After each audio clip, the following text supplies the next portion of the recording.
Whether it makes you laugh, cry, scream, or fly, folks, there's a song for every emotion. We're Mike and Priya, and we talk about the songs that make up the soundtrack to your life, because life is in the lyrics.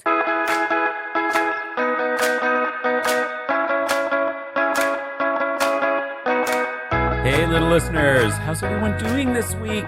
We are recording after the long weekend here in Canada. It was Thanksgiving yesterday. How was your weekend? It was good. It was pretty quiet. I had friends over on Sunday. I was hosting on Sunday evening, but I had several other plans that all one by one fell through. Oh, So, but that's okay because Danielle was out of town and it was just Kaya and I. And sometimes it's kind of nice. I feel like Kaya bonds to me more when it's just the two of us. Yeah. So we went on like a really long walk. We went into Valley for like an hour and we just had a couple of nice walks that day and just kind of, doing our own thing. So it was really nice. I wonder how many people celebrate Thanksgiving, like actually have their dinner on Monday. Oh, yeah. Because I was away for the weekend and we did ours on Sunday. And some friends had invited us for Thanksgiving, friend giving, and that was on Sunday. And most of the people that I was talking with at work were saying, oh yeah, we celebrate on the Sunday. Yeah, I guess it makes sense because if you're actually celebrating and going later into the night, you don't want to have to go to work the next day. So the next day sort of becomes like Boxing Day, right? Where you're just chilling. What'd you do on actual Thanksgiving then? We went to Melissa and Daryl's and it was a big family event. And some of their extended family came from Windsor. So it was really nice. And it was a beautiful day. The really weather was incredible. It was like 21 degrees, gorgeous. So Dawn and I and Riva went out to my mom's in Port Dover. And we went out there on Saturday morning. And so She wasn't at the dinner yesterday? Yeah, we went to my mom. Well, my mom lives near Melissa. Okay. So we went to my mom's. Okay. And we stayed there Saturday night and Sunday night. We came back yesterday. And we had Saturday night, we had a nice dinner for my sister because it was her birthday. Oh, nice. And then happy birthday, Angie. Yeah, happy birthday. And then on Sunday, we all went to Melissa's for family Thanksgiving. So I thought you said you had a Friendsgiving dinner. No, we were invited to a Friendsgiving, but we couldn't go because we were at a family one on Sunday. Right. Okay. And then you have something to tell me about the car. So this is the thing. So if Mike texts me, and if I don't respond within an hour, he's like, are you not responding because such and such and such? Or hello? Meanwhile, I will text him something rather important like, hey, what time are we recording on Tuesday? Can we set a time? And it will be, press that goddamn crickets button. Crickets, crickets, crickets. Yeah, not just for that day, not just for the next day, but for like 3 whole days to the point where I had to then say, Jesus wept. I did not say Jesus wept. I said, do you really not have 10 seconds to reply? Yeah. And then he got back to me with a blah, blah, blah. I had blah, blah, blah. And then blah, blah, blah happened. So tell me the story about your phone. Huh. Wow. Okay. Well, let me just digest that little rant there for a second. That was all truth though. It was right? true. Okay, Yeah. But you tend to text when I'm busy. And then on the long weekend. yeah, I got family stuff that I'm doing. We're busy spending time together. I don't have time to be texting people back. All right. Continue. That's fair. Sure. But that being said, I am a terrible texter. I am the worst. I am the worst texter. When people text me, it does take me a long time to get back to them. Yeah. It is. That's my bad. And I will try to do better. It's funny that you mentioned this because I was thinking about this earlier today. Was it early? Yeah, earlier today I was thinking about our episode and I'm thinking she's probably going to give me shit about not texting back. And it's going to be one of those things where I'm going to have to mea culpa and say, I will try to do better. Okay. I am the worst, though. I'm terrible at texting. Yeah. I hate it. I know. I'd rather talk on the phone. So would you rather I call you on the phone? No, because you call, like, you text me in the middle of the day or you text me on when the I'm long in a weekend? meeting. I'm sorry, on the long weekend I couldn't call you either? Well, you could have called me on the long weekend and I wouldn't have answered. Well, since you're giving your mea culpa, No. I still have lots of other Okay. stuff to say. can I just give a mea culpa too, or should I save that? Let me. I got it written down, so I'm not going to forget. So let's Okay, let's so give mine go later. ahead. Oh, now? Yeah, no. Okay. Mhm. No, so What's happening? I don't know. What is happening? Let me go. Continue. Okay. So, yes, we went away for the weekend. We rented a car. Yes. And like my texting, Mm-hmm. I also am sometimes unsuccessful with car rentals in a variety of ways. Okay. For example, I can't wait to hear this. 2 or 3 Thanksgivings ago, we were going out to my mom's and I rented a car, or so I thought. Oh. Turns out I went through the process of finding the car and booking the car and all the rest of it. I just didn't press that last confirm button or something. Oh my God, that makes me so mad. So I get to the car rental. I'm in a lineup with every other Joe Blow who's Yeah. looking for a car. Waited for 25 minutes, get to the counter, and they're like, "We don't have your car." And I'm like, "Yeah, you do. I've booked it. Here's the confirmation." And they're looking at it and they're like, "This is from last year. Do you have a book? Do you have a confirmation for this year?" Last year.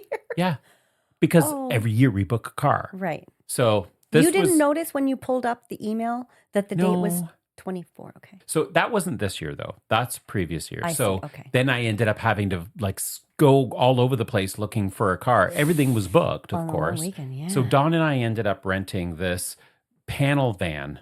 Uh-huh. Like there was no seats or anything other than the 2 front seats, and it was a panel van. It was like, who are these creepy white men driving Yeah. around the neighborhood in their panel van? Yeah, rapers. That's who they are. Well, that's a bit extreme.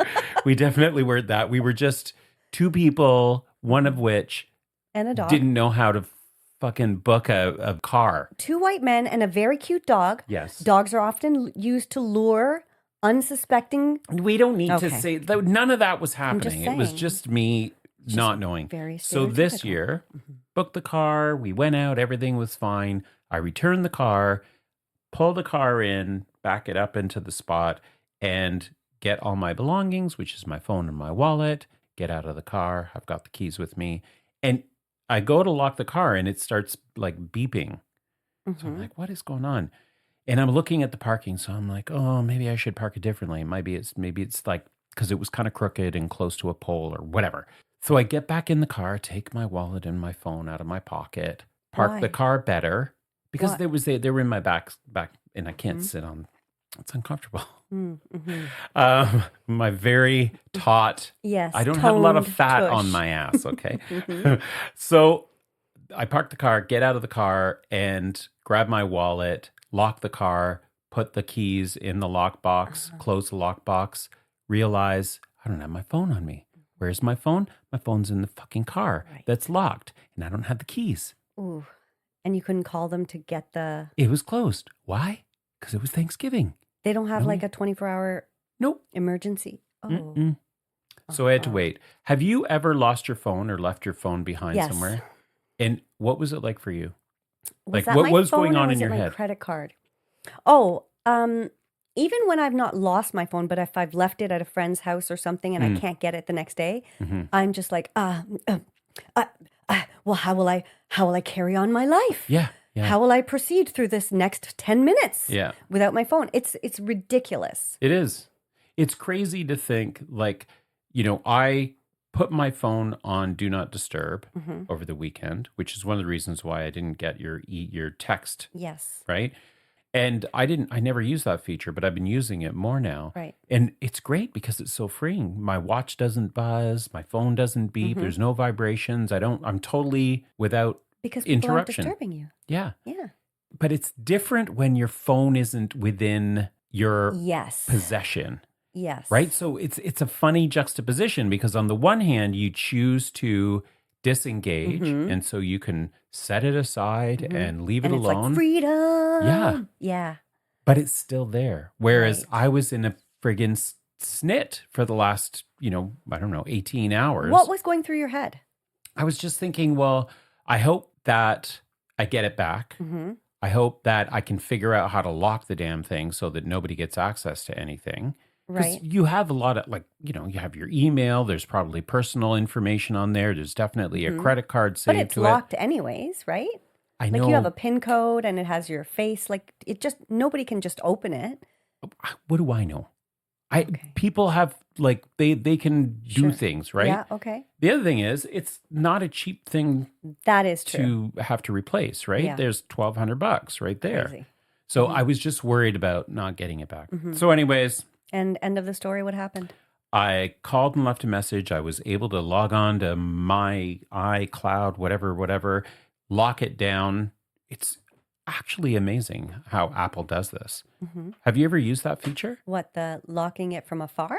Yeah. So what you can do No. if you lose your phone, you can go in and you can report it lost or lock it. Oh, okay. And when you lock it down, you can leave a phone number for whoever finds it to call and a message that will show up on the screen. I did not know that. That's Yes. cool. And then if you do get possession of your phone, then what you can do is unlock the lockdown. Hmm. But to do that, you have to have face recognition. You have to have the code, the Mhm. correct code, and then you have to log into your iCloud once you get in. Okay. So it's So really it's- quite good. Yeah, that's a lot I of was very scary. impressed. Hmm. Um, So that's my story. okay, well, your story about the whole car rental situation, a couple of different aspects of it, just is so coincidentally reminded me of a movie that I just watched again last night with Danielle, Hmm. Planes, Trains, and Automobiles. Oh, yeah. Okay, do you remember the car rental scene? Vaguely. So he has been dropped off by this bus Hmm. to his car and he's walking. It's supposed to be in spot 51. So he's walking. He's had a horrendous time trying to get home for Thanksgiving. This is Steve Martin and John Candy in this movie, if you haven't seen it. And so he goes and he's walking and he sees number 49, 50, and then 51. And he looks at the spot and it's empty. So there is no car where there's supposed to be a car. And of course, the bus is all the way already leaving. So he's running after. He's like, wait, I have to get back. And the depot is like 2 miles away. So he has to walk all the way back in the snow and slush. And by the time he gets there, he is so pissed off. And he goes up to the counter and the woman's on the phone. She's on the phone with her family. She's like, oh, well, I'll be home by 5 o'clock. Oh, that's so funny. Gobble, gobble. And then she finally hangs up after like a minute and a half on the phone when there's a lineup of people. And she goes, may I help you? And he says, yes, you can. You can start by wiping that fucking smile off your fucking face. And then he goes on a rant about what is happening. He's like, I just had to walk through fucking. He must say fucking about 17 times in 2 minutes. And she's just like, oh, I don't like the way. I know it sounds Indian. I'm trying to do Minnesota, but Oh, I don't like the way you're talking to me, sir. And then he says something else. And she says, can I have your booking form? He goes, I threw it away. And she goes, oh. And he goes, what? You're out of fucking luck or something. And it's just so funny. yeah.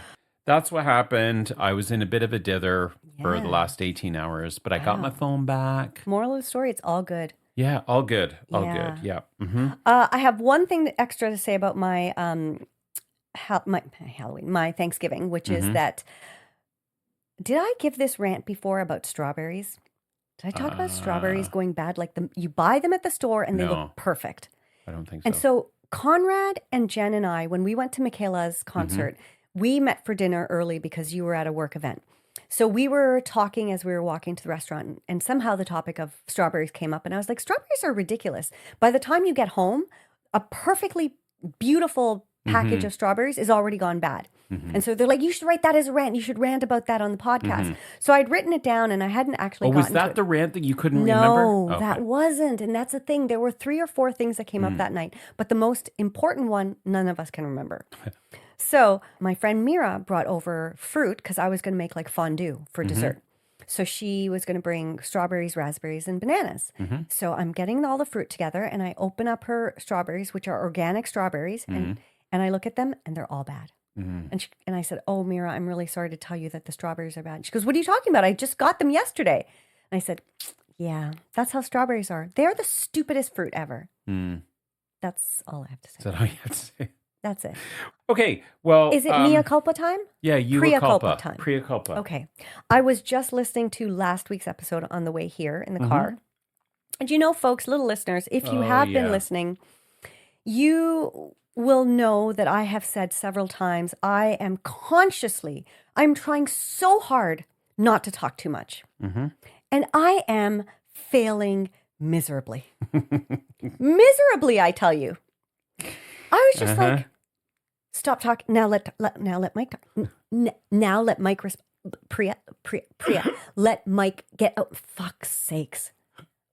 Do you know that there are parts of that episode? Oh my God. There are chunks of it that I cut out of you talking because you cannot stop. You're like, I've got something else. I got something else. I can't. I edited chunks of you out, and you're still finding that you talk too much. Yeah.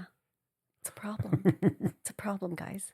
I'm going to try. So this is a test for me today. So that episode, little listeners, that's the one that we did about the Life of a Showgirl. Taylor Swift's new album. And as I was editing that episode, the number, this is my own mea culpa, the number of times that I completely misnamed a song. Really? Life of Ophelia. Did you not catch me saying that? I did not. Yeah. As I'm editing, I'm like, what am I talking about? That's not even the name of a song. Oh, but you know, it's interpolation. Interpolation. Yeah, exactly. Exactly. Yeah. I also messed up something else. I was going on about how, this song reminds me of this and this song reminds me of that. I'm like, these songs don't relate. Like, what am I talking about? Oh, I didn't catch that. I think some of my, comparisons are completely off. Maybe I haven't got to that part yet. Okay. I've got like 15 minutes left in the episode to listen to, so. Yeah, it's a doozy. Yeah. Anyways, well, it was fun to do. And little listeners, we hope you enjoy that episode. We do. Let us know what you think. How can you let us know? Oh, what perfect segue, Mike. Yeah. Well, you know what? They have two methods. Yeah. These are brand new. Brand new methods. They can either slide into our DMs at The Little Podcast. Yeah. That's LIITL. Or they can email us at lifeisinthelyrics@gmail.com. I got it right on the first try. Yes. And sliding into the DMs, though, you have to say Instagram. Okay. Where else would it be? Well, slide into our DMs. They could be like looking at TikTok or looking at Twitter or whatever the hell it's called. Do they call it DM on all those other platforms? I'm only on Instagram. I think DM is a common term for any sort of direct message. Well, we only have the one social, even though Mike used to refer to it as our socials. Our socials, yeah. We have the one social, it's the gram. Yeah. We only have the gram. Yep. So we look forward to hearing from you. Yeah, especially from people like Conrad, who maybe aren't fans of pop music, A, or Taylor Swift, B. If you have listened to this album, what did you think? Yeah. Or Jason, our super fan Jason. Is he not a fan of I don't know, but we might find out. I hope so. I'm enjoying Jason's comments and commentary. He's a good guy. Yeah, and you know what? We'd enjoy all of your comments just as much because we just like feedback. We do. And even if it's cutting me down, you know what? I love a good roast of myself. Oh, yeah, you do. So We've bring it on. talked about that in an episode. Bring it on. Yeah. All right. Well, speaking of episodes, let's get on with it, shall we? We shall. When I say call, you say answer. Call. Answer. Track. Yeah. Oh, my God. This week, we're talking about call and response songs, also known as answer songs. And in some cases, as I realized, they're also known as diss tracks. I did not know that. Well, we're going to... In my extensive research. As you always do. I did not know that. We are going to discuss that. Oh, well done. Thank you. Slow clap. Yeah. Okay.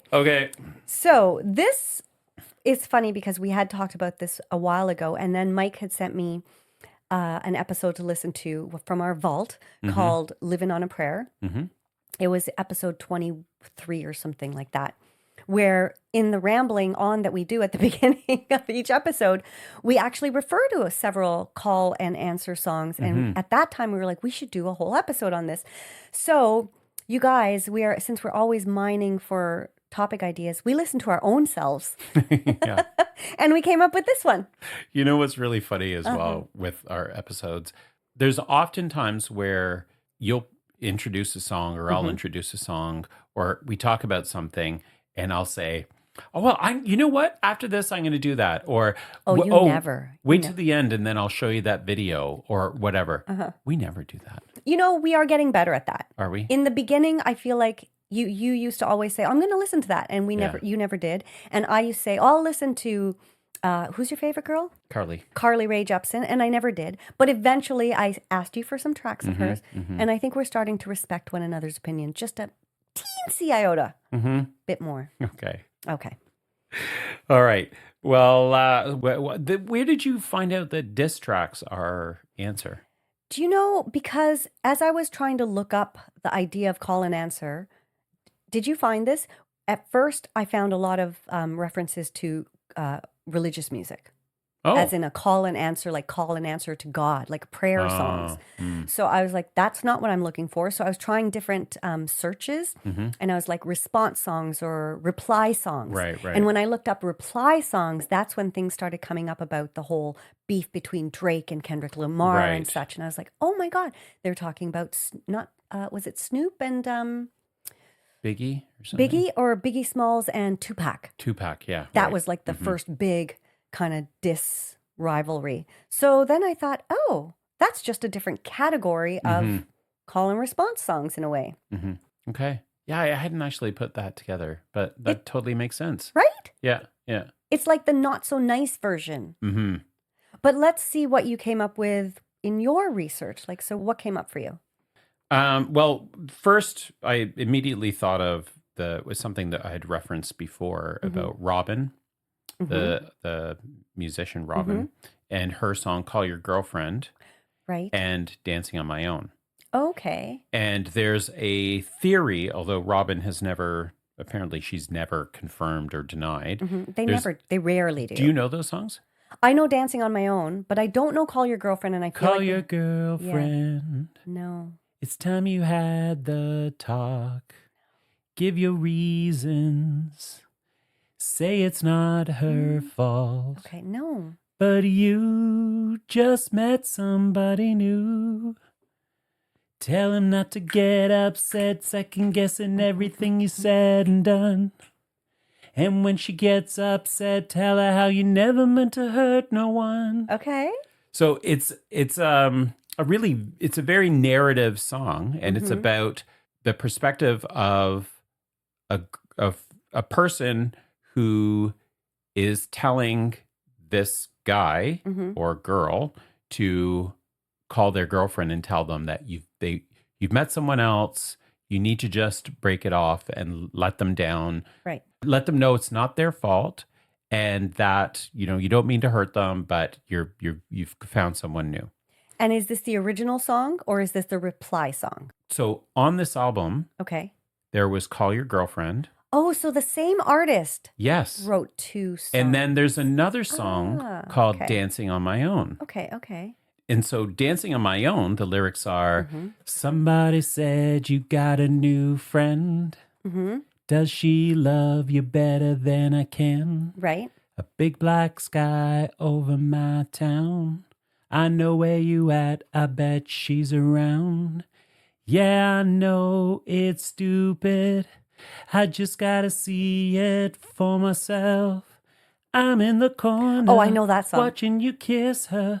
Oh. I love that one. So the theory is that Dancing on My Own is the perspective of the girlfriend. Okay. So somebody said you got a new friend. Does she love you better than I can? That's Dancing on My Own. And Call Your Girlfriend is Call Your Girlfriend. It's time you had the talk. Right. Give your reasons. That's Say it's cool. not her fault. So it's a really cool theory. Yeah, especially from the same artist same album. Yeah.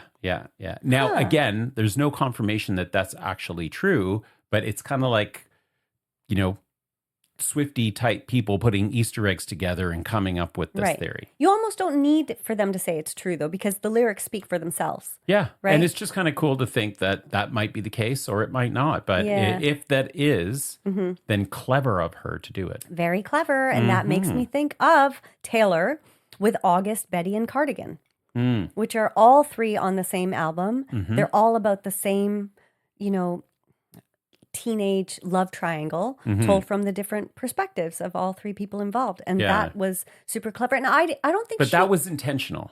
Yes, that was That was very intentional. Like she Right. had intended for those stories to be told. Yes, but I don't think it was, she didn't really talk about them being linked. I feel like people figured that out. No, you keep saying that, but people did, you know what these Swifties are like, right? They do like to dissect and like, oh yeah. But she did confirm it. Like a lot of what Taylor Swift does is she puts stuff out there and then she waits. I discovered it for my own self. I just want to say that, okay? Okay. I was listening to it and I was like, wait a second. She's talking about, it sounds like, and I feel like I made those Easter egg connections myself. In that You song. did, and Thank good for you. you. Good for Thank you. Yes, yeah. Thank Aren't you you. a clever little dick? I did feel like I had made that discovery on my own. I'm sure Mm-hmm. she's talked about it, but I remember being quite proud of myself Mm-hmm. for making that connection. And I'm sure everybody is proud of you for making that. Thank you. Yes. I just wanted that acknowledgement. Okay, well, if we're going to go down this little road of like Okay. those sorts of call and answer, something that came up in my extensive research Yes. was a Britney Spears connection All that right. people are making. So, Baby One More Time and Mm-hmm. Stronger. Okay. Do you know those two? Well, Of course I know you those songs. Hit me, baby, one Yes. more time. And then, 'cause I'm stronger than yesterday. Nothing's nothing away. My loneliness ain't killing me no more. Right? My loneliness ain't killing me no more. Does she say that in My loneliness is killing me. Oh, yes, of course. Yeah. Oh, that's clever. Now, That was I on don't a know if different that's true, album, but- though, right? Yes. Yeah. Mm. Mm-hmm. So that's another kind of not necessarily call and answer, but if we're going to take songs that Yeah. are making these connections, those are some of the connections that people are thinking of. All right. Well, that I did not come across either of those two, so that's those are both news to me. Those Okay. are both news to me. That's not proper English. You know what I'm trying to say. That's news to me. That's news to me on both of those. Now, I was looking up mostly different artists responding to a song from another artist, right? And so some of the oldest ones I found were the Beatles and their song Back in the USSR okay. as a response to California Girls and Chuck Berry's Back in the USA. Huh. So what Okay. it says was McCartney's singing was based on Jerry Lee Lewis's style of singing, while the bridge features a very Beach Boys style celebration of girls from various parts of the USSR, a parody of Chuck Berry's Back in the USA and California Girls. So you know the song California Girls. Sing okay. these songs. The Midwest farmers' daughters really make you feel all right. And the northern girls, with the way they kiss, they make their boyfriends warm at night. So it just goes through Yeah. all these different girls from wish around. they all could be California girls. Yeah. Right. And so the chorus or a verse in Back in the USSR, I can't sing that part of it, but it's like the Ukraine girls really knock me out. They leave the West behind. And Moscow girls make me sing and shout that Georgia's always on my mind or something. Oh. So it's directly right. kind of yeah. I can see referencing. that. Right? And they got a lot of flack from it because nobody was a huge fan of the USSR back in those times. Mm-hmm. Back in the USSR is given from the POV of a Russian spy upon returning home to the Soviet Union. Okay. So that's why he's like extolling being back home Right, from right. the USA, even though they were, I think this was sort of like Cold War era times when it wasn't And good so- to be pro USSR. Okay. And where does Chuck Berry fit in all this? Well, some of the other, his song was called Back in the USA. Mhm. And so it's talking about patriotic sentiments about the U.S. And so they called their song Back in the USSR Okay. about a guy going back from the U.S. to the USSR. Right, right. So it's sort of like Okay. a So- response to two different artists and two different songs, Mhm. which was kind of interesting all in one. When did that come out? Oh, so that song came out in 1968, 1968. back in the Okay. USSR. Yes. All right. Also, that song was recorded without Ringo Starr as their drummer, Oh. because Ringo left the group for a short time there. I don't think I knew that, and they just used some But pre-recorded. You're such a big fan. I know, but I'm a fan of their music, but I'm not a fan so much of all the lore around all these Right, artists, right? right. So I was like, oh, I didn't know he had left the band. You weren't following him on I wasn't Instagram at on the that time. gram. No, I wasn't. Oh, actually, I wasn't even born yet. That's true. I wasn't born yet. 1968. Even you weren't born yet. Yes, I was in gestation. Yeah, you were just about to pop. No, I was no, because I was born in June, 1969. That's what I'm saying. So you're just getting ready to pop. If after it was 1968. 1968, Okay, well, 6 gestation months? and all. What month? Oh, well, let's not go there. Nobody's interested in this. Okay, shoot me Okay. another one that you got. Well, when you were looking, Mm-hmm. were you surprised at how many Jolene response songs Yes. there were? That was the first thing that came up. Well, and because you mentioned this before, Uh-huh. and you used, I think it was called That Girl or something like that. What was Mm-hmm. her name? From the, Don't ask me to remember what things, was the Mike. name of that group? She's the lead singer of that group. No doubt? No, She's the lead singer of that group. Jennifer Nettles. Oh, right. I can't, you're like, I can't remember. You played the freaking video for me. How could you not remember? When was this? Was this more than yesterday ago? That's how I don't remember. You made such a big deal about how you thought it was so cool And that I this said my song- piece and I moved on. That's been packed away, tucked in a drawer, In the vault. done. Well, that when we were doing the call and answer, because I think Mm-hmm. that was when you mentioned we should do an episode on call and answer because that Right. came to that conclusion. It was a great idea. It was a great idea, and here we are. So when I was looking up, I immediately went to see, okay, what are call and answer songs to Jolene? There's a long list of them. I know. That's why I didn't touch on it, because I was like, Okay. this could be a whole episode in itself. But tell me some of them. Okay, other well, than that one. so Jennifer Nettles, 2013, that was the earliest one I could find. Okay, Mm-hmm. so she was kind of like the first one to do it. And Jennifer Nettles, she's lead singer of, Oh God, I do know this, she's but lead singer of the group that Taylor Swift, they sang a Taylor Swift song. oh yes, Sugarland. Sugarland, yes, yeah, Babe. Mm-hmm, Yes, Why did great you song. do this, babe? And Really that's a blew this, babe. yeah. babe. Yeah. And then in 2017, there was another one that was released, and this was by a country artist named Cam. Okay. And the song is called Diane, Mm-hmm. and it's from the perspective of the other woman, Okay. and it's an apology kind of Mm-hmm. song. Yeah, I think I read that. Is that like the apology every wife wishes she would get? Yes. Yeah. Yeah. Do you have any of the lyrics? So that was 2017. I don't have any of the lyrics, sorry. But then there was 2020, and this was a song by, I don't even understand. It's the band is called WHT.RBBT.OBJ. That's the name of a band? Yeah. And I found it on YouTube. Okay. I found the song. And it's more of like a rock vibe.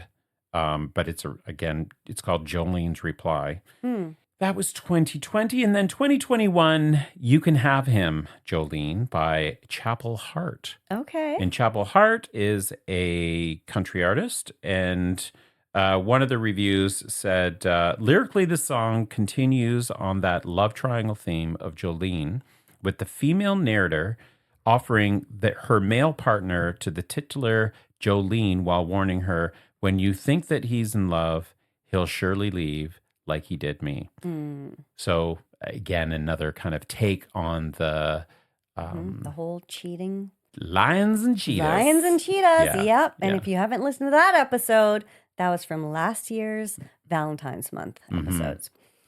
So I thought, though, it was really kind of interesting that these artists Mhm. are picking this song, Jolene, and choosing to have different takes on a response song to that. Yeah. So, there is the woman who was apologizing, Right. that apology that all women, deserve to hear. Mhm. Then, this one with Chapel Heart, totally opposite, was like, you can have him because Yeah. the guy's a, Yeah, if he jerk. cheated on you, he's going to cheat on me too. Yeah. I think it's amazing the lasting effect that song has. Mm-hmm. Cuz it's from the 60s or early 70s. Jolene, Jolene, Jolene, Jolene, Jolene. Please don't take my man. Something like that. I'm begging of you, please don't take my man. Okay, and that song came out 1973, the year after I was born. Mm. Yeah. So 50 years later, it still has such an impact.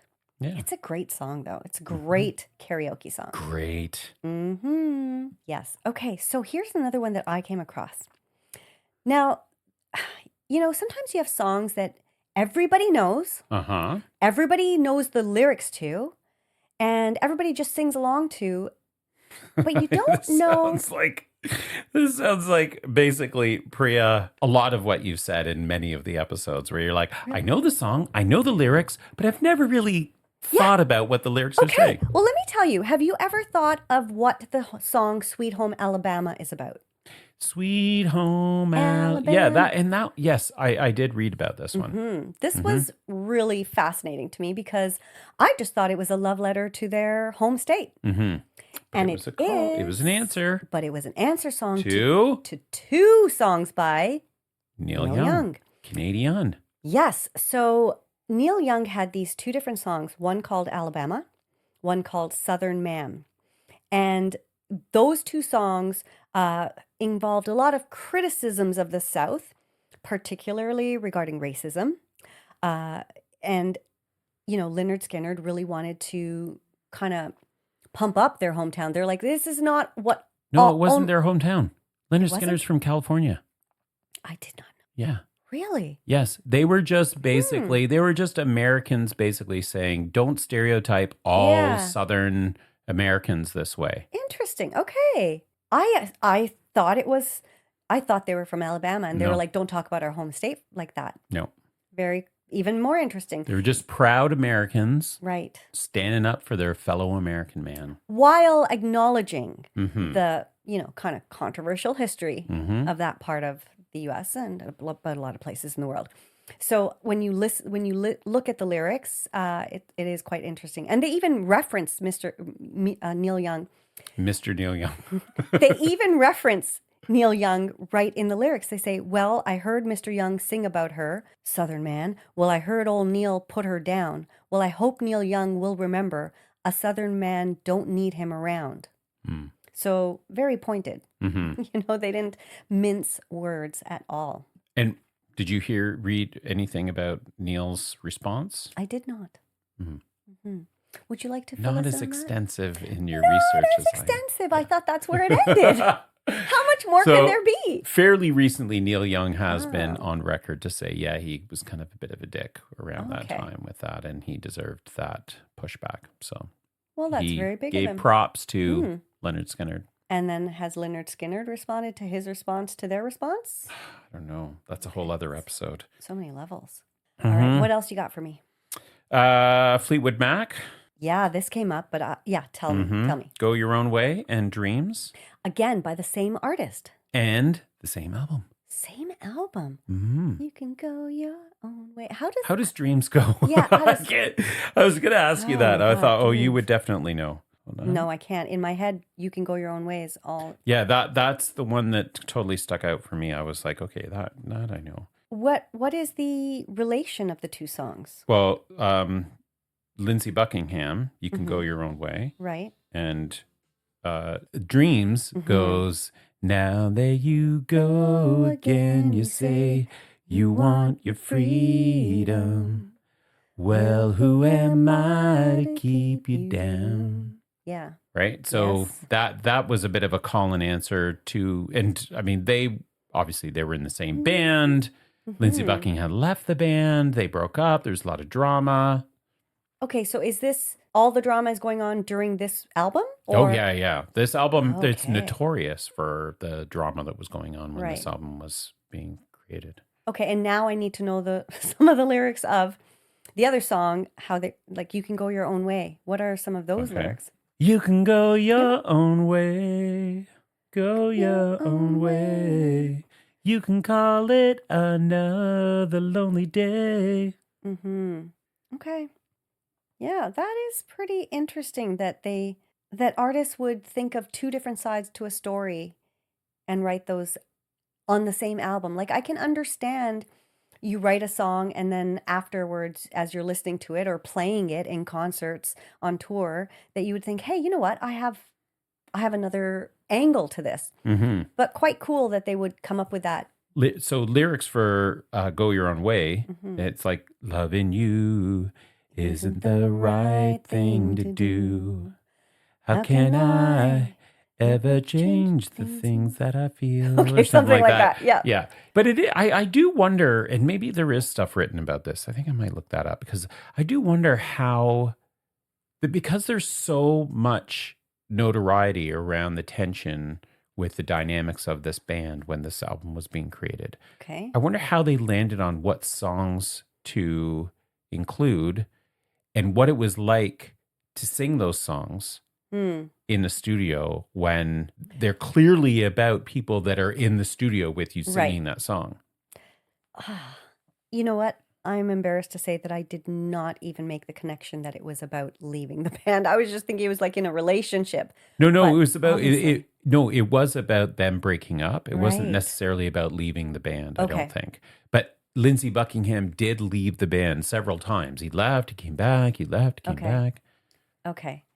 Well, so then it has lots of levels of meaning. Mm-hmm. Huh. I don't know. Awkward? Awkward is what comes to mind. Well, and how old would they have been? You know, when you're young and you are going through that kind of thing, and you know, I would think that as hurtful as it is that they're, you know, they're feeling all their feelings, but they're Right. in their 20s probably. They have lots of fucks to give. Whereas now, Yes. if you were going through it in your 50s, let's say, or your 60s, you'd just be like, fuck No it, I fucks don't to like give. Yeah. whatever. I don't. I'm not even Yeah. singing a song about this. That reminds me of douchebag. exactly. It makes me think of No Doubt, Don't Speak. Mm. Because they were, from what I recall, they were kind of starting to, well, Gwen Stefani and her bandmate were in a relationship, Mhm, but they were mhm. breaking up. And so, Mhm. but they still had to sing this song while the Oh, band was yeah, together, yeah. right? So that Yeah. had to be awkward too. Mhm. And did you know, by the way, that they are reuniting for a stint in Las Vegas? Oh, As really? No Doubt for the first Huh. time in 17 years. Wow. Yeah. I wonder what the other people in that band, like the three guys, were doing the I last wonder, 20 right? years. Living 'Cause- off their fortune, maybe? I don't know. They must have been doing something. Yeah, they Because must. she's been all over, you know. Well, she had American a Got hugely Talent and- successful solo career before she ever yeah. went on The Holla Voice. Back Gal. That Mhm. whole album, which I loved, and then she's been on The Voice many times, and now Do she's this here. dun- on that track is not it ain't No no holla holla back, back girl. girl. I ain't no holla back, girl. Few times I've been around that track and not. I know. See, I don't remember the lyrics to all songs. Most you learned. It's my shit. That's It's my shit.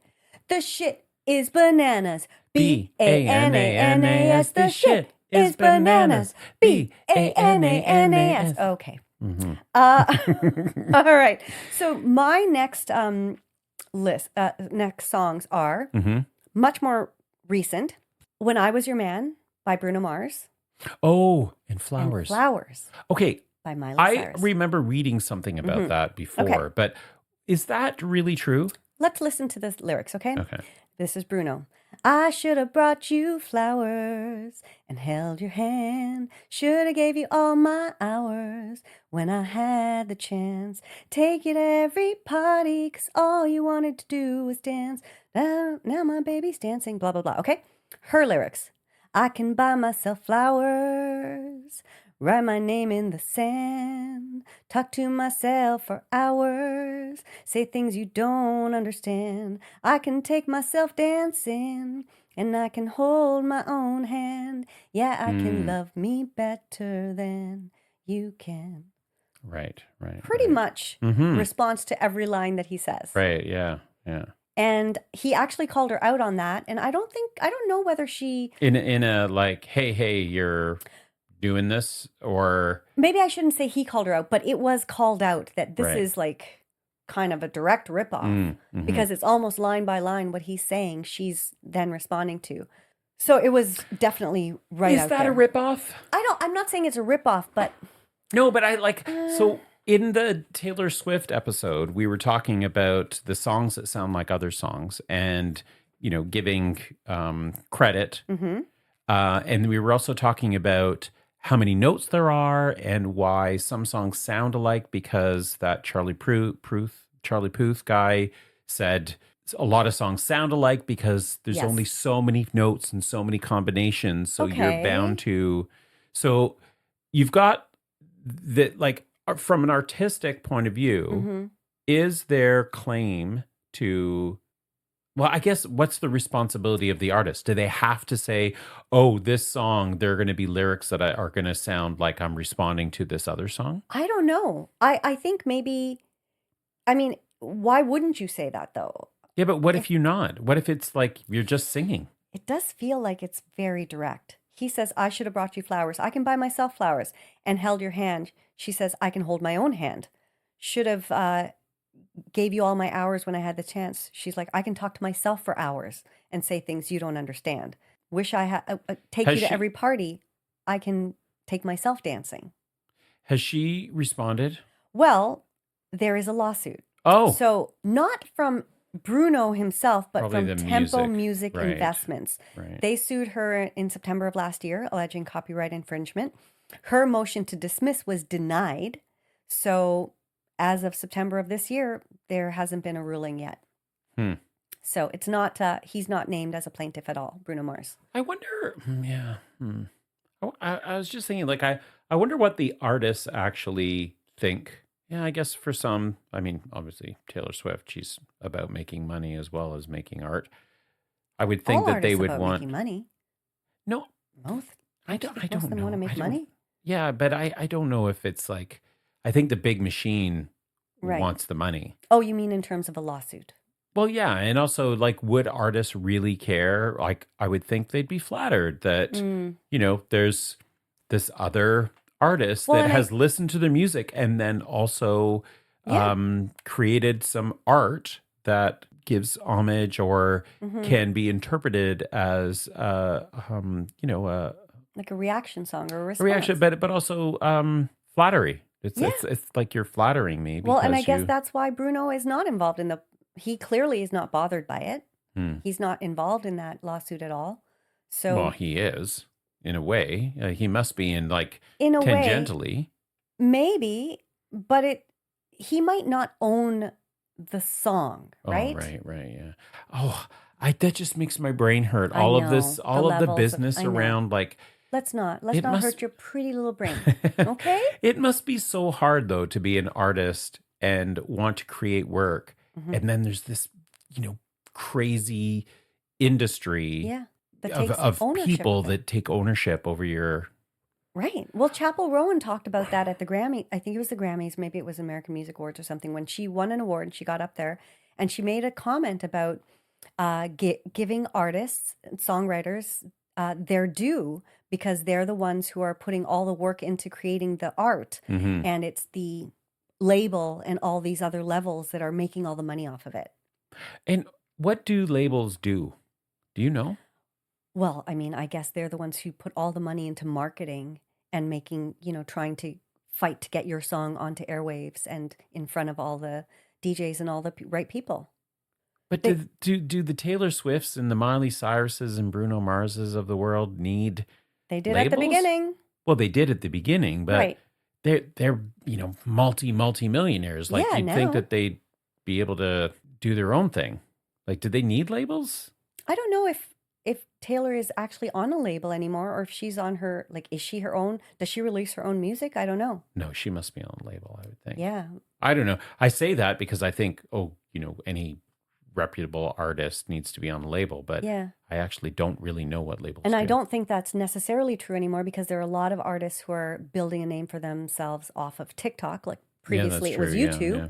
and then they'd get picked up by labels, but now it's TikTok. And I think a lot of those people don't even care about having labels, because they just release their music directly and they cut out all those levels of middlemen. So who knows? Wasn't Okay. Benson Boone one of those?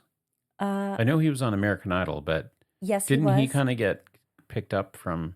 Did he do like a lot of social media? I know he opened for Taylor for a while on her Eras tour. Yeah, but he was already big. Anyways, sidebar. Okay. Okay. So anything else? Because I'm done. Yes, just speaking of Taylor, because when we're talking about, Because little listeners aren't going to get enough of that. no, I know we did a whole episode last week, but since we're talking about the other side of call and answer songs, the whole diss track idea. Actually, before we get to the diss track, there is, of course, the kind of sweet story of the song Enchanted and the response song by Owl right, City. of course. Which Yeah, is- I totally forgot about that. Yeah, which is the exact same song. Yeah. Same lyrics, but he just changes a couple of the lyrics and says, Taylor, I was enchanted to meet you too. Right. So yeah. at a couple of minor points, he alters the lyrics slightly. Yeah. It was kind of sweet. And she obviously didn't have a problem with Yeah, that response, right? But we talked about this last week. We talked about Actually Romantic being sort of a response song to Charlie XCX's song, Sympathy is a Knife. So Charlie XCX wrote a song that famously people think was a diss to Taylor, and that song was called Sympathy is a Knife, in which she says things like, don't want to see her backstage at my boyfriend's show. Fingers crossed behind my back. I hope they break up quick, because I couldn't even be her if I tried. I'm opposite. I'm on the other side. Yes. Yeah. So I don't know if that's about Taylor, but people seem to pick up on it because Taylor was going out with Maddie Healy at the time, who was in a band with Charlie's boyfriend. Mm-hmm. And then, of course, Actually Romantic comes out a week and a half ago, and everybody's like, this is her response song to that diss track. Mm-hmm. So what'd you think about that? Well, I also saw an interview with her where she talked With Taylor about or Charlie? Taylor Okay. Swift, where she talked about that album. Here we are doing Life of a Showgirl again. I know. But she talked about how this album was really about what was going on in her life at that time while she was on the Eras tour. Okay. So this is like a snapshot of a particular moment in time. Right. Now, I mean, obviously she's still in love and she's engaged, blah, blah, blah. But that was going on. Mhm. And so, I mean, I don't know. I think it's all very high school, to be honest. It's all a bit is. like, and then I also saw a clip of Charlie XCX Mhm. where she's doing a selfie video where she's talking about how this industry is so weird because the public expect you to be best friends with everybody Right. who's a star. And that's just not the case. You just don't have things in common Sure. with everybody. And there's this pressure that you feel as somebody who's quote unquote famous to be best friends with all of these other people. And that's just not the case. Mhm. So I don't know if like that was her way. And this is a fairly older video, I guess, when she first released 360 and that song was being connected to Taylor Swift. I think that was her response to the question of whether, like, does she hate Taylor Swift? And it's like, my take on it was she's not like saying that she hates Taylor Swift. Mhm. What she's saying is there's somebody that's in my orbit that people have this expectation that we have so much in common or we're expected to be best friends. Right. And I could not be more opposite of who this person is. Right. And it's not because I don't like her or whatever. It's just we're two different people. We don't have similar interests. We're on different, we're in Trajectories. different We're in trajectories different or parts of paths the or whatever. industry too. Yeah. Like they occupy very different areas of the pop world. Like Charlie XCX is very gritty and kind of, you know, alt pop maybe. I don't know what you would call it, punk pop maybe. And Taylor is more kind of American Princess kind of pop. But I don't know this song, Sympathy is a Knife. So I looked up the lyrics, and I think this song is actually pretty kind of sad. It's really about how insecure she is. Totally. That's Very what insecure. that's what she talks about in this video. It's like she's like, and that's something apparently that's come up before with her is Right. that she does sing about that. Like she's been around a long time. Like Charlie XCX is not new to the music industry. She's been out for a long time. She has gotten more, like 360 got a lot more airplay, Right. and that became more mainstream with the Apple song and the whole TikTok thing or whatever the video was people were doing. Yeah. But I would think that a lot of people, I mean, Taylor Swift definitely, a lot of people in that industry have to have huge insecurities, I'm sure. Especially if, constantly being judged. if you are and- compared to a certain person Yeah. who's at a completely different level. Or Not to mention that, like, how competitive it is, and how, you know, like these award shows and these accolades are all like you're ranked. It's the Yeah, whole industry is, pitting you know, people built against each to, other. you know, chip away at your ego. That was my last one. There are, of course, Taylor probably has several call and response songs. There was one suggestion that her song Dear John, which is rumored to be about John Mayer, that he wrote a response song called Paper Dolls or Paper Doll, but he later said that it didn't have anything to do with her. You never know, but there seemed to be a lot of diss track type of songs going on. So I think more so than the type of call and reply songs we originally planned this episode to be about. Yeah. Which is really kind of just a whole different side of the industry that's like, why can't you guys just like go on your own careers? And if you have your beefs, like, why do they have to be public? It's beneath you all, isn't it? Isn't it a bit beneath you all? But if you're going to come at somebody, then I think Taylor's response, and I know you think it comes on vicious, but it's precious, adorable, like a toy chihuahua barking at me from a tiny purse. That's how much it hurts. It's a pretty big diss. Yeah. And that's all I have to say about that. That is actually all I have to say, Mike. Yeah. Mike is famous for telling me that every time he says, okay, should we wrap this up? I said, yes, but I have one more thing to say. Yeah. I just want to say one more thing. Yeah. Yeah. But this time, That's it. zip it. All right. So should we wrap it up? Let's do it. Let's do it. All right, little listeners, thank you very much for listening to this episode where we talk about call and answer songs. Yeah. And if you have thoughts about this episode, You already know how to reach us. but you can reach us again by sliding into our DMs at The Little Podcast, or you can email us at lifesinthelyrics@gmail.com. Yeah. Okay. Bye. Bye.